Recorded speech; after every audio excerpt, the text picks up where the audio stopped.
Hey guys, welcome back to this week's Mostly podcast. Uh, I earlier I uploaded a Resident Evil Let's Play, but for some reason when I uploaded it to YouTube, it was muted. It was completely quiet, and I have no idea why. I've tried every single thing on my end to fix it, and I just cannot fix it. So because I uploaded a video today, I'm going to put one up again. Today is that day, and I don't know. I'm really bummed out about that because I thought it was pretty cool. So for now, we're switching gears and we're going to talk about video games to play, or video games that I have been playing that I think if there's anybody in the mood for like a list of games, like games that you maybe haven't considered playing or you've been on the fence about, this is sort of for that. This is like, I know I hate to do the list episode again. I've only done 3, I think, in my entire career doing this, so this is another one. This is another list episode. So let's kick it off. Games I've been playing during this situation we find ourselves in. I've been playing Resident Evil 3, obviously. A lot of love for the Resident Evil series on my side. I've done a couple of videos now about it. Just a big fan of those games in general. And I'm pretty sure at this point everybody knows about them. We won't spend too much time talking about Resident Evil, but Resident Evil is a survival horror game where you are normally a man or a woman, sometimes a child, and you are forced to survive in a situation which usually involves zombies, monsters, low ammunition, low inventory spaces. The old games were more inventory space management than the new ones are, but that's okay. Things change. I don't really mind that the new ones sort of did away with that, but the new ones bring it back. So, I guess if you're a company like Capcom, it's hard to tell what people want, what people don't want. Trying to find the middle for everybody. So I think, look, either way, excuse me for yawning. I was up super early recording that video that unfortunately just didn't make it. So I had to have a cup of coffee to be awake and try to do this one for everybody. Because, as I always say, my dad, he waits for these, and I just have been filling up to recording recently, well, for various reasons. So today I was like, I got up really early in the morning and like 6:30 a.m. and I was like, let's do this Resident Evil Let's Play. I recorded a lot of footage and I just have no idea why it's muted on YouTube. It's weird. I hope this one is okay. I hope the sound comes through fine, and I hope everybody can hear me, and I hope that there's no like random technical issue preventing my video from being uploaded, because that's happened a couple of times too.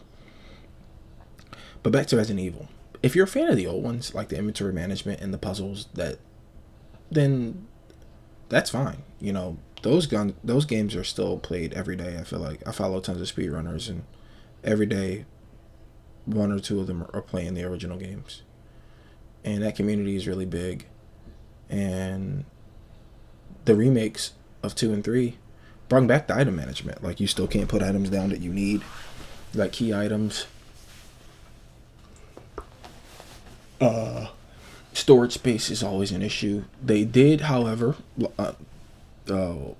like in 4, you can find item upgrades, item pack upgrades. In 4, I think you can just straight buy them. But in 2, the remake of 2 and the remake of 3, you can find little hit pouches, and they expand your inventory by 2 for a maximum of, I think, 10 or 12. I can't remember. And that really helps a lot. To keep it gamey, they kept some of them are just found in the world, but others are like hidden or behind a puzzle. So you have to solve a puzzle in order to get that inventory space, which I think is really fun. And not like just like a thing on a keypad or something. It's like you'll enter a room and it's in a locker, and the locker, you can't open the locker unless you find these 2 keys, blank keys, hidden in the world somewhere out in the game world. So I think that's a great way to not only get you to explore, but also it incentivizes you as the player. Like, well, I see that there's an inventory space upgrade in there. I want that for later, so it like triggers that section of your brain to solve this thing, so you can get the other thing. And I think that is really, really interesting. The people who made the remake of Resident Evil 2, they did a fantastic job. The people that made the remake of Resident Evil 3 didn't do such a great job in terms of the technical stuff, because like Resident Evil 2, my biggest thing that I love the remake is there's no cutscene. There's no cutscenes.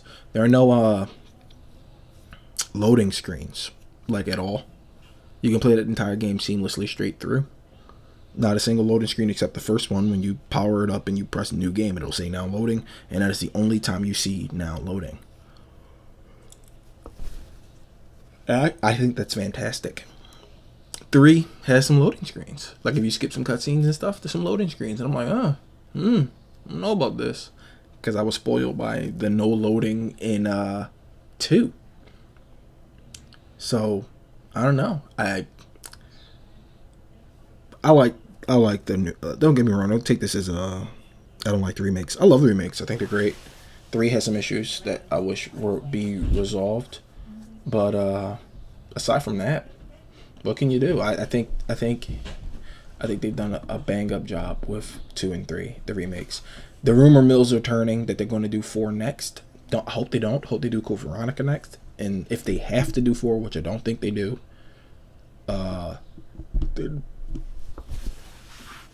make it sometime next year or the year after. Like, if they're going to do the remakes, do 1 and do Code Veronica. Do Code Veronica next, and then do 1. I don't think they should do 1 either, because they already did a great remake of that on the GameCube, and then they did it for PlayStation 4.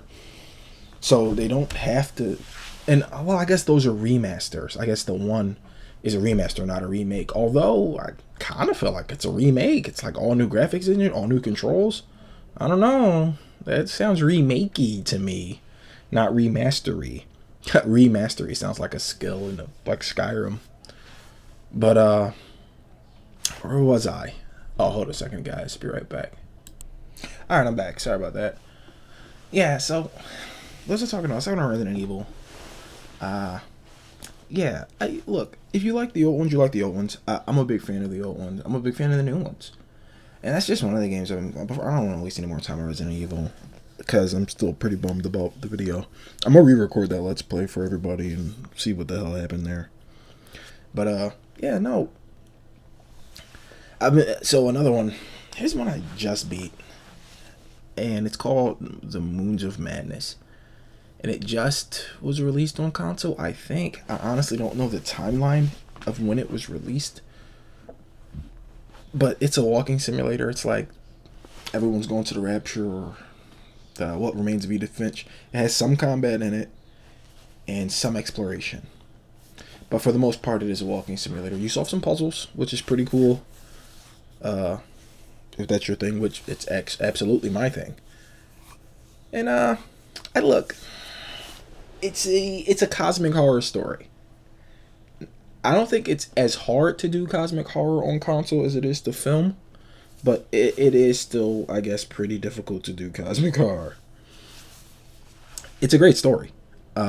You're on Mars and cosmic horror ensues. That's the story. I don't want to spoil it. It is pretty new. It's well voice acted. The situations are believable. The characters are believable. But as I was playing, I did feel a little bit like it was rushed. Like, I felt like the developers wanted to do more than they could do with the game. Like, it sort of bled through. That feeling came through quite a few times as I was playing it. And it always felt like a shame, because they did have a lot of good ideas, and the story could have went so many different ways. It sort of turned into the generic sort of thing at the end, but it could have went the opposite way, and I almost feel like they wanted it to. I don't know the story of its development. I don't know what happened behind the scenes, but I do believe it was rushed. As I played it more and more, it just felt like they just had to get it out. I'm not sure why. Hopefully they do something else, another one, and we'll see. Maybe with a bigger budget. This was clearly made on a budget. The graphics are fine, but you can tell. yeah, I don't want to spend too much time talking about that one either, because that's a very the narrative driven games, you can't really talk about so much without spoiling them. And I am not going to spoil the narrative of that game. It's a very good narrative. If you don't have it, I think it's $30 on the PlayStation Store. On Steam, I think it's the same. It's called The Moons of Madness. Go and check that one out. That one I will recommend. I recommend Resident Evil as well. 2 or 3 of the remakes. They're great games to play during quarantine because their subject matter is so relevant to it. Another game I've been playing, or I just started playing during the quarantine, is called Daymare 1998. The cool story about this game is the guys who were making it were doing a Resident Evil 2 remake before the Resident Evil 2 remake. And Capcom, having planned their own Resident Evil 2 remake, was like, look, guys, cease and desist. And they were like, all right, we're still going to make the game, though. So they just renamed it and changed the setting, and we got a Resident Evil 2 remake out of it. So it's called Daymare 1998. It's the year Resident Evil 2 takes place in. You're part of it. Instead of being a member of STARS, you're a member of a group called Hades. You're sent to investigate a distress signal on this top secret facility, government facility, and you encounter the Daymare instead of the Nightmare. Whatever. You encounter some fucking zombies and monsters and stuff, and you solve puzzles and stuff, and you shoot. That's Resident Evil, boys and girls. Don't forget the girls. Yeah, it's absolutely fucking Resident Evil. So, you know, that I think another. I don't know. This is another one where I don't really want to say too much because I don't want to scare people off from playing it. Here's what I will say: if you've played the remake of Resident Evil 2 and you've played the remake of Resident Evil 3, Daymare's gonna feel clunky in comparison. What will feel better is in Daymare there's a jog button and a run button. So you have your basic running speed, but also you can start sprinting, which drains a run meter, like a Souls game or something. I wish Resident Evil would have that. 6 had it, and everyone hated it, so I can see why they never went back to it. So now these Resident Evils, the remakes, are all just like you have your basic one run speed, like in the old ones, which is kind of a bummer. Although I guess it makes sense because if there were monsters and stuff, you would want to jog to conserve your energy and only run when you absolutely have to. So I do get it. But playing Daymare and I can like jog, like, I'm gonna get to these puzzles. And then if there's too many enemies and I start sprinting, I can get out and escape. Nothing really beats that. You know what I mean? So that's a very fun thing. Games I want to get to play. Oh, before I even go to that, games I've been playing in quarantine. This will be the last game I'll talk about. Path of Exile. Any ARPG fan knows what it is. For those who do not, it's one of my favorite games of all time. It's a Diablo clone. Came out in 2013. It is probably the only legitimate Diablo 3 competitor. And I say probably because there are a couple of games out there that I feel like that aren't as good as Diablo. Nothing is as good as Diablo, but they have their own lane and they have their own magic. Path of Exile is one of those games that sits at the top of the totem pole with Diablo. I've been playing a lot of Path of Exile. It's free, so if you own a PC or you own a PS4 or whatever, just go and download it. Play it. It's ARPG, so you know what that means. It's a dungeon crawler. It's a loot game. True loot. I did an entire video on loot games. Go and watch it. I don't need to explain what a loot game is. For those of you who are new, a loot game is a game where you pick up gear that enhances what you have on you, be it powers or other gear, to then go and kill more monsters to pick up more gear and do it all over again. It's what Monster Hunter wants to be, but it is not. It's unfortunate because it should be that. Yeah, that's pretty. Man, I haven't really been. Oh, holy shit! I've actually been playing fucking Golf Club 2. I love golf. Golf Club 2 is impossibly hard. It's one of the funnest sports simulators I've ever played. And I play a lot of sports simulators, but Golf Club 2, boy oh boy, it kind of makes you want to pull your hair. Like if you miss a putt, missing a putt in that game, it's like witnessing like a train wreck. It's horrific because I know exactly how golfers must feel like in reality. Like you miss like a 6 foot, 7 foot putt, and like instead of getting a birdie or a par, it's like you're in bogey territory. You miss that 1 or 2 more times, that's you. You know that scorecard looking a little. I don't know about that. But that I definitely been playing a lot of Golf Club. That's what I forgot. How could I forget? I bought Trials of Mana. I turned it on. I did the tutorial. I got to like level 6 and I turned it off. I am going to beat it, but I've been so out there recently with everything that's going on.